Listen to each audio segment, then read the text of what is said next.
मेरे चैनल को सब्सक्राइब करने के लिए सब्सक्राइब का बटन क्लिक कीजिए और बेल आइकन को क्लिक करना बिल्कुल मत भूलिए, ताकि आपको मेरे नए वीडियोस की अपडेट मिलती रहे और ये बिल्कुल फ्री है।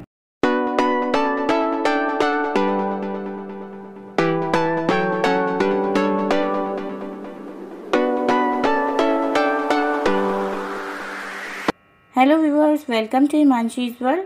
अभी सर्दियां चल रही हैं और सर्दियों में गुड़ खाना बहुत ही अच्छा माना जाता है। तो व्यूअर्स, आज मैं आपके लिए लेके आई हूँ बहुत ही स्पेशल और इजीली बनने वाले गुड़ और मूंगफली के लड्डू। ये बहुत ही टेस्टी रेसिपी है, आप बहुत ही आसानी से इसको बना सकते हैं और सिर्फ 5 से 6 मिनट लगते हैं बनाने में, ज़्यादा देर भी नहीं लगती है।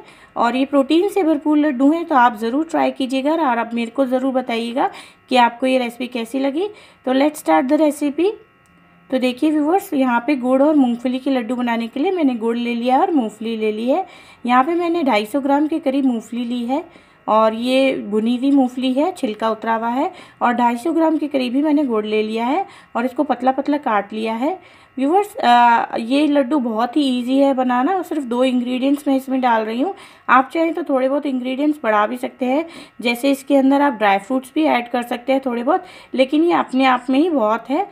तो व्यूअर्स, गैस में जला दूंगी और इसके लिए मैंने यहाँ पे पैन चढ़ा दिया है और इसके अंदर मैं गुड़ डाल दूंगी। गुड़ को बारीक काट लिया है ताकि जल्दी से मेल्ट हो जाए। तो व्यूअर्स, इसके अंदर मैं बहुत थोड़ा सा पानी डालूंगी, लगभग 3 से 4 चम्मच इसके अंदर पानी मैंने डाला है। बहुत ही थोड़ा सा पानी डाला है बिल्कुल, ताकि बस गुड़ मेल्ट हो जाए जल्दी से हमारा। और मीडियम आंच पे मैं इसको मेल्ट करूँगी गुड़ को, और कंटिन्यूसली हिलाते जाएंगे, नहीं तो गुड़ जलने का डर रहता है। और देखिए कितनी जल्दी से ये पिघलने लग गया है। और इसके लिए आपको कोई चाशनी नहीं बनानी है, मतलब गुड़ को पकाना नहीं है बहुत ज़्यादा देर तक, बिल्कुल इसका वो थिक कंसिस्टेंसी नहीं होनी है चाहिए इसके लिए। तो इसको बस पिघालना है और हल्का सा चूई कंसिस्टेंसी में ही हमको लड्डू बना लेने हैं। तो देखिए व्यूअर्स, इसमें बॉईल आ गया है और बस इतना ही हमको करना है, ज़्यादा देर इसको बॉईल नहीं करना है।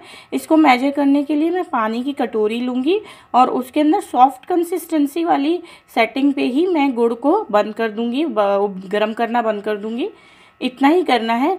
जो हम चिक्की खाते हैं उसकी कंसिस्टेंसी बिल्कुल हार्ड टॉफ़ी की कंसिस्टेंसी होती है, वहाँ तक हमको नहीं ले जाना गुड़ को।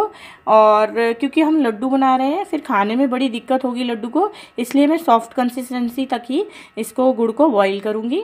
तो देखिए यहाँ मैंने पानी ले लिया है और इसके अंदर मैं थोड़ा सा एक डाल के देखूँगी, थोड़ा सा दाना गुड़ का। और अगर ये सॉफ्ट कंसिस्टेंसी तक बैठ रहा है तो बस हमारा गुड़ तैयार है। और इसको देखिए व्यूअर्स, ज़्यादा देर बिल्कुल भी नहीं उबालना है हमको। तो देखिए मैंने डाल दिया है गुड़ थोड़ा सा इसके अंदर, और ये मैं हल्के हाथ से निकाल के देख लूँगी। ये बिल्कुल जमना नहीं चाहिए, बिल्कुल टाइट नहीं होना चाहिए। अगर आपका बिल्कुल टाइट हो गया है तो थोड़ा सा पानी डाल के फिर से इसको बॉईल कीजिए। और ये देखिए सॉफ्ट कंसिस्टेंसी वाला ही बैठा है मेरा गुड़। तो व्यूअर्स, अब इसके अंदर मैं मूंगफली डाल दूंगी। इसको बिल्कुल भी इससे ज़्यादा नहीं पकाएंगे हम। मूंगफली डालने के बाद इसको 1 मिनट के लिए चला लेंगे हम अच्छे से।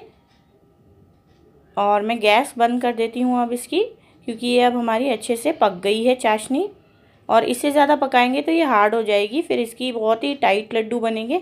और देखिए गैस मैंने बंद कर दी है। उसके बाद हमको बहुत देर तक इसको मिक्स करना है, मतलब कम से कम 30 सेकंड तक इसको अच्छे से मिक्स करना है। ये मैं आपको स्पीड में दिखा रही हूँ। इसको मिक्स करने का ये रीज़न है कि इसके अंदर तार बनते हैं, और ये जो आप देख रहे हैं इसके तार बन रहे हैं। इन तार के बनने से क्या होगा कि हमारा जो लड्डू है वो अच्छा सॉफ्ट बनेगा और अच्छा टेक्सचर मिलेगा हमारे गुड़ को। तो देखिए ये मैंने देख लिया है और ये अच्छे से मिक्स कर लिया है। आइए अब जो ठंडा पानी मैंने निकाल के रखा था कटोरी में, इसको हाथ में लेके और गरम गरम के ही हम लड्डू बनाएंगे, ज़्यादा इसको ठंडा नहीं करेंगे। देखिए 1 मिनट के लिए कम से कम मैंने इसको घुमा लिया था और अब देखिए इसके लड्डू बना लेंगे। ये अभी भी बहुत गर्म है, बहुत ही सावधानी से आप लड्डू बनाइए। और घी या तेल लगा के आप लड्डू मत बनाइएगा। घी तेल से क्या होगा, जो ये गुड़ है ये और ज़्यादा गर्म हो जाएगा और आपके हाथ में फफोले होने का डर रहेगा।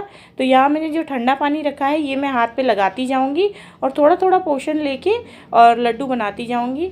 अगर आपका ये बैटर ठंडा हो गया तो ये आपके लड्डू बनेंगे नहीं। तो इसको हमको गर्मा गर्म में ही इसके लड्डू बनाने हैं। और आप देख रहे हैं मेरे हाथ बिल्कुल सही हैं, मैं पानी लगाती जा रही हूँ ठंडा, तो इससे मेरे हाथ जल नहीं रहे हैं बिल्कुल भी। और इस तरीके से देखिए बनाएंगे। गुड़ का और जो मूंगफली का टेक्सचर है वो बहुत ही इम्पोर्टेंट है इसके अंदर। मूंगफली आपकी भुनी हुई होनी चाहिए और जो गुड़ है वो आपका अच्छा टेक्सचर वाला होना चाहिए, मतलब वो सॉफ्ट कंसिस्टेंसी वाला होना चाहिए। हार्ड कंसिस्टेंसी वाला लड्डू के लिए सही नहीं होता है। और इस तरीके से मैं सारे लड्डू बना लूँगी। अगर आपका फर्स्ट अटेम्प्ट में ही बन जाते हैं सारे लड्डू तो बहुत ही बढ़िया है, लेकिन अगर आपका ये जो बैटर है ये ठंडा हो गया है और आपके लड्डू बन नहीं रहे हैं तो आप इसको हल्की सी धीमी आंच पे फिर से गर्म कर सकते हैं। ज़्यादा देर इसको गर्म नहीं करना है, नहीं तो ये जो हमारा बैटर है ये जल जाएगा। तो इस तरीके से हम सारे लड्डू बना देंगे और ये बहुत ही टेस्टी रेसिपी है, आप ज़रूर से ज़रूर ट्राई कीजिएगा। तो थोड़ी सी सावधानी बरतिए, बस जब लड्डू बनाएंगे तब आप थोड़ा सा सावधान रहिए। और इस तरीके से देखिए मैंने सारे लड्डू बना लिए हैं और ये मैं प्रिपेयर कर लूँगी। तो देखिए इस तरीके से लगभग सारे लड्डू मैंने बना लिए हैं और मैं आपको अपने हाथ दिखा देती हूँ। मेरे हाथ बिल्कुल सही हैं, कोई जला वाला नहीं है और बिल्कुल गरम गुड़ है ये। लेकिन इस ट्रिक से अगर आप लड्डू बनाएंगे तो आपके बहुत ही आसानी से बन जाएंगे लड्डू। और व्यूअर्स इस तरीके से आप लड्डू बना के और मकर संक्रांति एंजॉय कीजिए। साथ ही साथ में आपको मकर संक्रांति और लोहड़ी की बधाई दे देती हूँ। आप सबको बहुत बहुत बधाई हो मकर संक्रांति और लोहड़ी की। तो व्यूअर्स आप ज़रूर ट्राई कीजिएगा और मेरे को कमेंट करके ज़रूर बताइएगा कि आपको ये रेसिपी कैसी लगी। और साथ के साथ देखिए ये थोड़ा सा जमने लगा है तो लास्ट में मैं जो है थोड़ा जल्दीबाजी में इसको बना देती हूँ। और बहुत ही टेस्टी रेसिपी है, बच्चों को बहुत ही पसंद आने वाली है। सॉफ्ट कंसिस्टेंसी है तो बच्चे बहुत ही आसानी से खा सकते हैं इसे। तो देखिए व्यूअर्स अब ये जो कढ़ाई है मैं इसको आपको साफ़ करने की ट्रिक भी बता देती हूँ। ये देखिए हमारे लड्डू बहुत ही अच्छी कंसिस्टेंसी से बनके तैयार हो गए हैं और बहुत ही सुंदर दिख रहे हैं। आई होप आपको बहुत अच्छे लगने वाले हैं ये। तो देखिए ये जो कढ़ाई है हमारी, इसे साफ़ करने में लोगों को बहुत दिक्कत आती है, तो इसमें मैंने पानी डाल दिया है और इसको अब मैं बॉईल कर लूँगी। और बॉईल करने से क्या होगा, सारा गुड़ पिघल के और पानी में आ जाएगा और फिर हमारी कढ़ाई बहुत ही आसानी से साफ़ हो जाएगी। तो इस तरीके से साफ़ करने से क्या होगा, आपकी बर्तन ख़राब नहीं होंगे, कढ़ाई वगैरह डैमेज नहीं होगी और बिल्कुल ये आसानी से आपका साफ़ हो जाएगा। तो देखिए हमारी कढ़ाई साफ़ हो गई है, बस ये लिक्विड डिटर्जेंट से इसको अच्छे से साफ़ कर दीजिए। तो व्यूअर्स आई होप आपको अच्छी लगी होगी मेरी ये गुड़ और मूंगफली के लड्डू की रेसिपी और आप इसको घर पे ज़रूर ट्राई करेंगे और मुझे बताइएगा ज़रूर कमेंट करके कि आपको ये रेसिपी कैसी लगी। लाइक का बटन ज़रूर क्लिक कीजिएगा अगर आपको अच्छी लगी ये रेसिपी। मेरे चैनल को सब्सक्राइब करना बिल्कुल मत भूलिएगा और बेल आइकन को ज़रूर प्रेस कीजिएगा ताकि आपको फ्यूचर वीडियोस के नोटिफिकेशन मिलते रहे। इस रेसिपी को आप अपने फ्रेंड्स एंड फैमिली के साथ शेयर भी कर सकते हैं। तो फिर मिलते हैं ऐसी किसी बढ़िया रेसिपी के साथ, तब तक के लिए बाय। और ये कुछ दूसरे वीडियोज़ हैं हमारे चैनल के जो आप क्लिक करके देख सकते हैं। Thank you.